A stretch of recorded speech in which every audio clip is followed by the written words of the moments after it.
3 दिवसापासून घराबाहेर न दिसलेल्या महेंद्र तावडे याचा मृतदेह स्पेशल रेस्क्यू फोर्सच्या मदतीने बाहेर काढला आहे.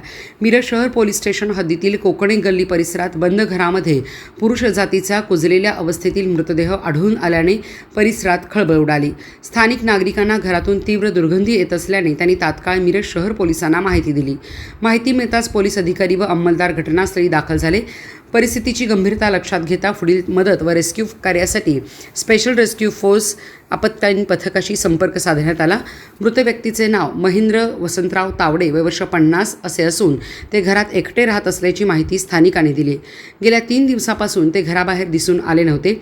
आज दुपारी सुमारे 12 वाजण्याच्या सुमारास ही घटना उघडकीस आली. प्राथमिक माहितीनुसार मृतदेह पूर्णपणे कुजलेल्या अवस्थेत आढळून आला. घटनेची माहिती मिळताच नातेवाईकांनी घटनास्थळी धाव घेत मृतदेहाची ओळख पटवली. त्यानंतर स्पेशल रेस्क्यू फोर्सच्या मदतीने मृतदेह बाहेर काढण्यात आला.